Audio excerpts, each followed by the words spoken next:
यह वीडियो में हम राष्ट्रपति से संबंधित महत्वपूर्ण प्रश्नों को दिखेंगे। तो दोस्तों, आप यदि किसी भी कॉम्पिटेटिव एग्जाम की तैयारी करते थे, वीडियो आपके लिए काफ़ी महत्वपूर्ण है, क्योंकि राष्ट्रपति से संबंधित हम अति महत्वपूर्ण प्रश्नों को इस वीडियो में हम पढ़ेंगे, जो कि सभी प्रीवियस ईयर के एग्जाम में पूछे गए हैं। तो चलिए दोस्तों, वीडियो को स्टार्ट करते हैं।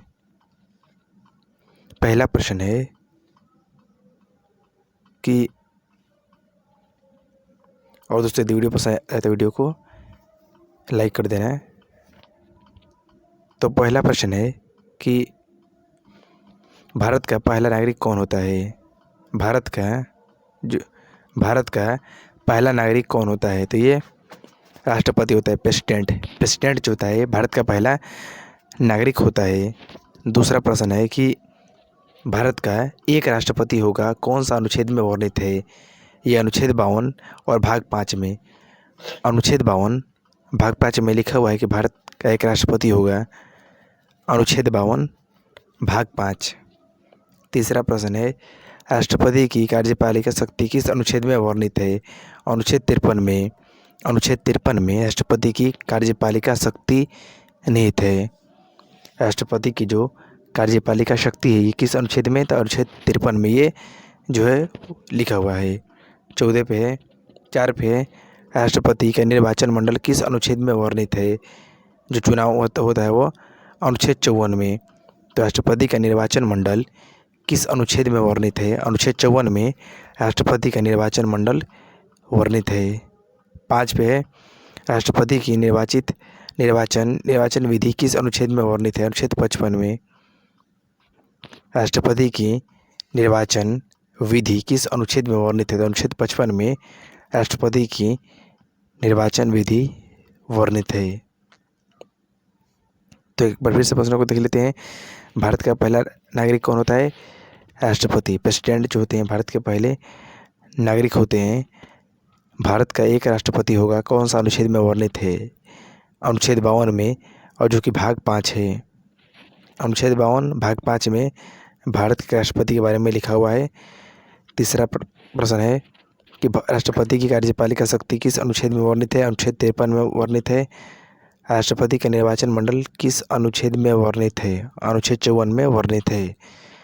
राष्ट्रपति की निर्वाचन विधि किस अनुच्छेद में वर्णित है? अनुच्छेद 55 में राष्ट्रपति की निर्वाचन विधि वर्णित है। आगे बढ़ते हैं। प्रश्न नंबर 6 पे है कि राष्ट्रपति पर महाभियोग किस अनुच्छेद में वर्णित है? अनुच्छेद 61 में, जिसे हम इम्पीचमेंट कहते हैं। अनुच्छेद 61 में राष्ट्रपति पर महाभियोग है, यानी कि राष्ट्रपति पर जो महाभियोग है वो अनुच्छेद 61 में इम्पीचमेंट में लिखा हुआ है, लेकिन भारत के अभी तक किसी भी राष्ट्रपति पर यह लागू नहीं हुआ है महाभियोग। 7वां प्रश्न है कि राष्ट्रपति द्वारा क्षमादान किस अनुच्छेद में वर्णित है? अनुच्छेद 72 में राष्ट्रपति द्वारा क्षमादान की शक्ति वर्णित है।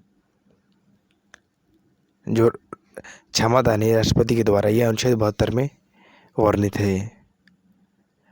8 पे राष्ट्रपति का शपथ किस अनुच्छेद में वर्णित है? अनुच्छेद 60 में। अनुच्छेद 60 में राष्ट्रपति के शपथ वर्णित है। 9 पे है, राष्ट्रपति बनने के लिए कितना आयु होना चाहिए? 35 वर्ष।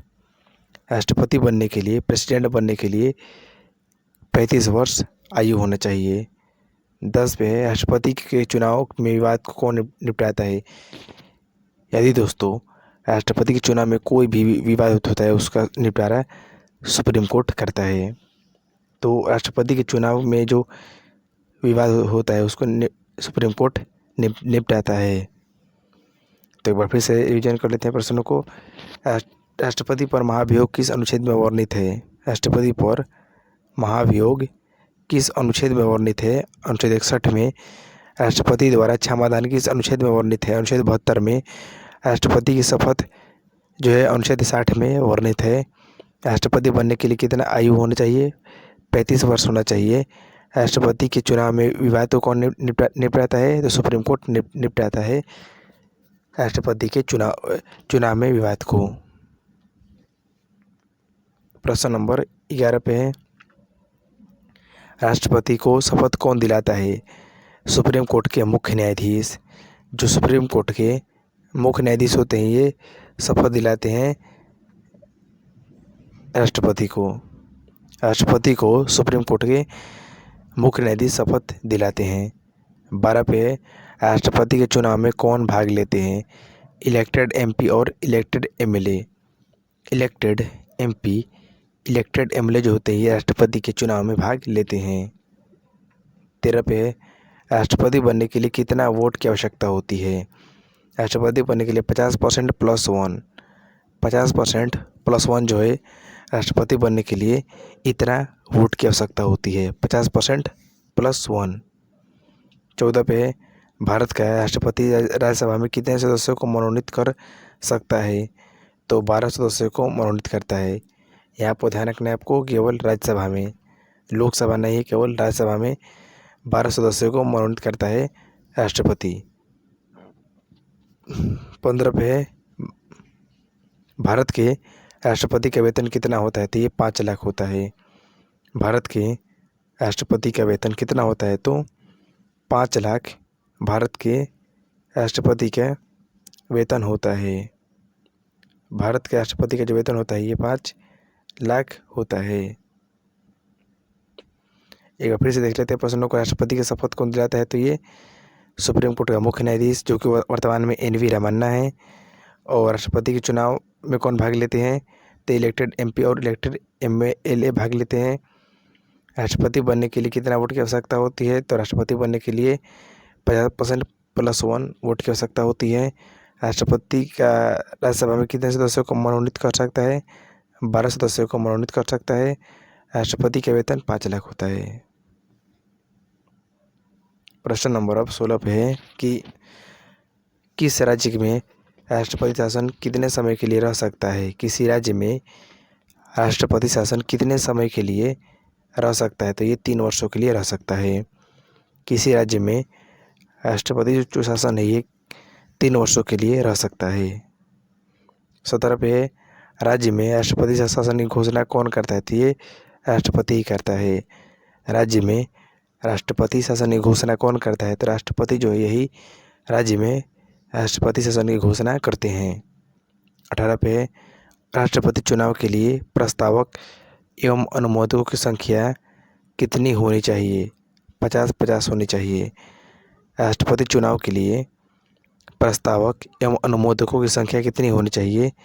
50-50 होनी चाहिए दोनों की संख्या। 19 पे राष्ट्रपति की सूची के विषय पर अध्यादेश जारी कर सकता है? तो संघ व समवर्ती सूची पर। राष्ट्रपति किस सूची पर के विषय पर अध्यादेश जारी कर सकता है? तो वह संघ व समवर्ती सूची के विषय पर जारी कर सकता है। एक बार फिर से प्रश्न को देख लेते हैं। तो किसी राज्य में राष्ट्रपति शासन कितने समय के लिए रह सकता है? तो 3 वर्षों के लिए। राज्य में राष्ट्रपति शासन की घोषणा कौन करता है? तो राष्ट्रपति करता है। राष्ट्रपति चुनाव के लिए प्रस्तावक एवं अनुमोदकों की संख्या कितनी होनी चाहिए? तो 50 होनी चाहिए। 19 पे राष्ट्रपति की सूची के विषय पर अध्यादेश जारी कर सकता है? तो संघ व समवर्ती सूची के विषय पर।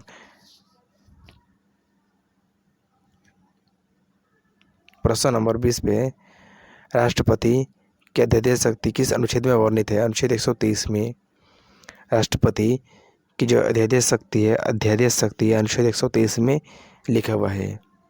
21 पे पहली बार राष्ट्रपति शासन कब लागू किया गया था? तो 20 जुलाई 1951 को। 20 जुलाई 1951 को पहली बार राष्ट्रपति शासन लागू किया गया था। पहली बार राष्ट्रपति जो शासन है, वो कब लागू किया गया था? तो 20 जुलाई 1951 को लागू किया गया था। दोस्तों, किस राज्य में लागू किया गया था, ये आपको जवाब देना है कमेंट बॉक्स में। तो इसका जवाब दे देना कि ये तो पता चल गया कि 20 जुलाई 1951 को, लेकिन किस स्टेट में लागू किया गया था, भी आपको जवाब देना है। 22 पे है कि राष्ट्रपति को उनके पद से कैसे हटाया जा सकता है? तो संसद द्वारा महाभियोग चलाकर। संसद द्वारा महाभियोग चलाकर राष्ट्रपति को उनके पद से हटाया जा सकता है। राष्ट्रपति को उनके पद से संसद द्वारा महाभियोग चलाकर हटाया जा सकता है। 23 पे राष्ट्रपति अपना त्यागपत्र किसे देता है? उपराष्ट्रपति को, यानी कि वाइस प्रेसिडेंट को प्रेसिडेंट अपना त्यागपत्र देता है उपराष्ट्रपति को। 24 पे स्वतंत्र भारत के पहले राष्ट्रपति किस राज्य के थे? तो वो थे बिहार के। स्वतंत्र भारत के जो पहले राष्ट्रपति थे जिनका नाम है दोस्तों, यह आंसर भी आपको कमेंट बॉक्स में देना है कि भारत के पहले राष्ट्रपति कौन थे और कब तक थे, उनका कार्यकाल लिखना है। तो उनका जो संबंध है वह बिहार से था। तो एक बार फिर से प्रश्नों को देख लेते हैं। राष्ट्रपति की अद्वितीय शक्ति 123 में वर्णित है और पहली बार राष्ट्रपति शासन कब लागू किया गया था? 20 जुलाई 1951 को। राष्ट्रपति को उनके पद से कैसे हटाया जा सकता है? संसद द्वारा महाभियोग चलाकर। राष्ट्रपति अपना त्यागपत्र किसे देता है? तो ये उपराष्ट्रपति को देता है। स्वतंत्र भारत के पहले राष्ट्रपति वह बिहार के रहने वाले थे, बिहार से उनका संबंध था। प्रश्न नंबर 25 पे वित्त बिल के लिए किसकी स्वीकृति आवश्यक है? तो है राष्ट्रपति की। वित्त बिल के लिए किसकी स्वीकृति आवश्यक है? दोस्तों इसमें से बहुत सारे प्रश्न हैं जो बहुत बार परीक्षा में पूछे गए हैं, तो आप ध्यान से वीडियो को देखना और वीडियो को शेयर करना और लाइक करना। प्रश्न नंबर 26 पे है कि भारत की तीनों सेनाओं का प्रमुख कौन होता है? तो ये राष्ट्रपति होता है। राष्ट्रपति दोस्तों ऐसे लिखा गया है, कोई बात नहीं, इसको आप यहाँ से ऐसे कर लेना। ओके, तो प्रेसिडेंट जो होता है ये भारत के तीनों सेनाओं का प्रमुख होता है, जिनका नाम है जो राष्ट्रपति होते हैं। 27 पे लोकसभा व राज्यसभा में के राष्ट्रपति कुल कितने सदस्य मनोनीत कर सकता है? तो ये 14 सदस्य। लोकसभा और राज्यसभा में राष्ट्रपति कुल कितने सदस्यों को मनोनीत कर सकता है? तो 14 सदस्य को।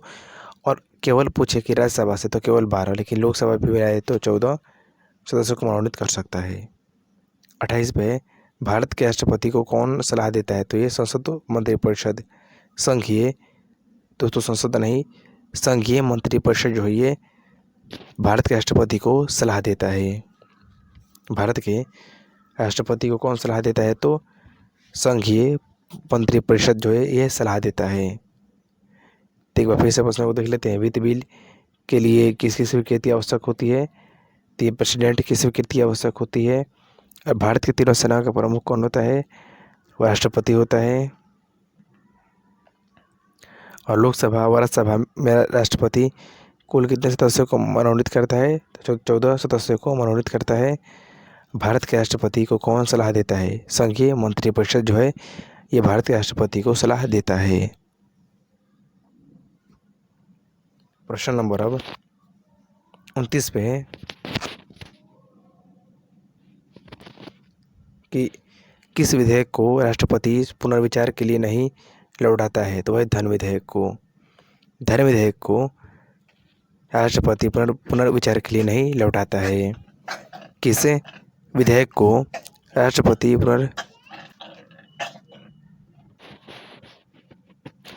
प्रश्न नंबर 30 पे है कि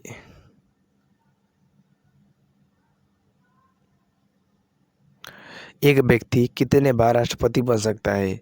कोई सीमा निर्धारित नहीं है। दोस्तों एक व्यक्ति जितनी बार चाहे वो राष्ट्रपति बन सकता है, ऐसी कोई सीमा निर्धारित नहीं है।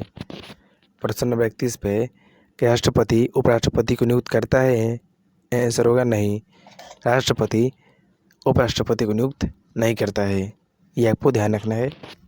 और 32 पे है कि राज्यपाल, उपराज्यपाल और प्रशासक, वित्त आयोग, महान न्यायवादी, प्रधानमंत्री को कौन नियुक्त करता है? तो राष्ट्रपति।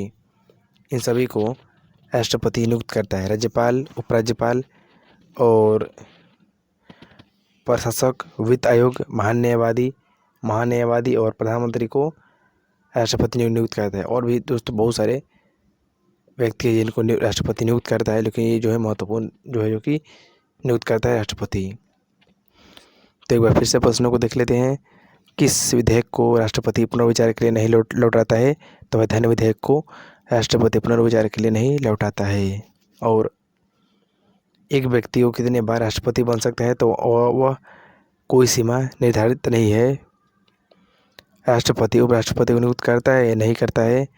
राज्यपाल, उपराज्यपाल, प्रशासक, वित्त आयोग, महान्यायवादी, प्रधानमंत्री को कौन नियुक्त करता है? तो ये राष्ट्रपति नियुक्त करता है।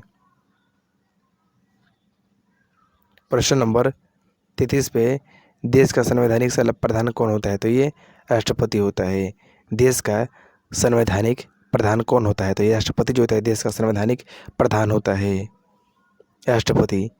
34 पे भारतीय संविधान में राष्ट्रपति का पद किस देश के संविधान से लिया गया है? भारतीय संविधान में राष्ट्रपति का जो पद है ये किस देश के संविधान से लिया गया है? तो ये अमेरिका के संविधान से लिया गया है। भारतीय संविधान में राष्ट्रपति का जो पद है ये अमेरिका के संविधान से लिया गया है। 35 पे राष्ट्रपति पर महाभियोग की प्रक्रिया किस देश के संविधान से लिया गया है? तो ये भी अमेरिका के संविधान से लिया गया है।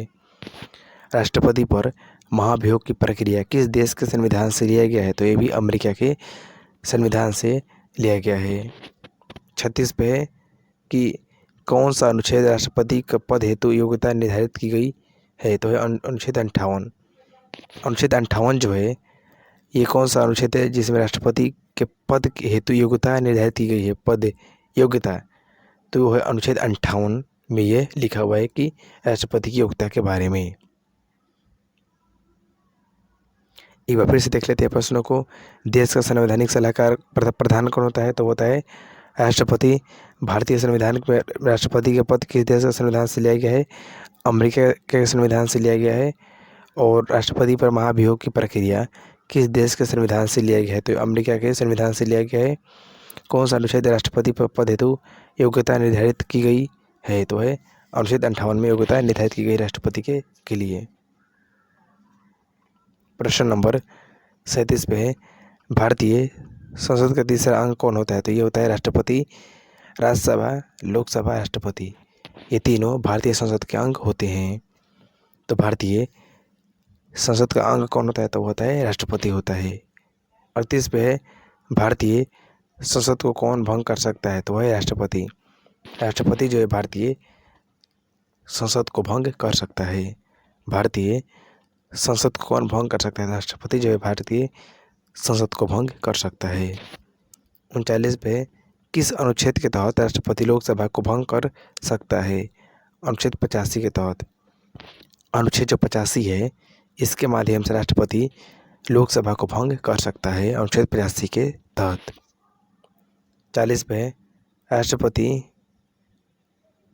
राष्ट्रपति का चुनाव किस पद्धति द्वारा होता है? तो ये समानुपातिक प्रतिनिधित्व एवं एकल संक्रमणीय प्रणाली द्वारा होता है। राष्ट्रपति के चुनाव किस पद्धति द्वारा होता है? तो यह समानुपातिक प्रतिनिधित्व एवं एकल संक्रमणीय प्रणाली द्वारा होता है। एक बार फिर से प्रश्न को देख लेते हैं। भारतीय संसद का तीसरा अंग कौन होता है? तो ये राष्ट्रपति होता है। और राज्यसभा, लोकसभा, राष्ट्रपति, ये तीनों अंग होते हैं संसद के। भारतीय संसद को कौन भंग कर सकता है? तो ये राष्ट्रपति जो है संसद को भंग कर सकता है। और किस अनुच्छेद के तहत राष्ट्रपति लोकसभा को भंग कर सकता है? अनुच्छेद 85 के तहत लोकसभा को भंग कर सकता है। और राष्ट्रपति का चुनाव किस पद्धति द्वारा होता है? समानुपातिक प्रतिनिधित्व एवं एकल संक्रमणीय प्रणाली के द्वारा होता है। तो दोस्तों ये थे कुछ प्रश्न जो कि राष्ट्रपति से संबंधित महत्वपूर्ण प्रश्न थे। तो वीडियो दोस्तों पसंद है तो वीडियो को लाइक और दोस्तों शेयर और सब्सक्राइब कर लेना है। ओके, तो मिलते हैं अगले वीडियो में अगले सवालों के साथ।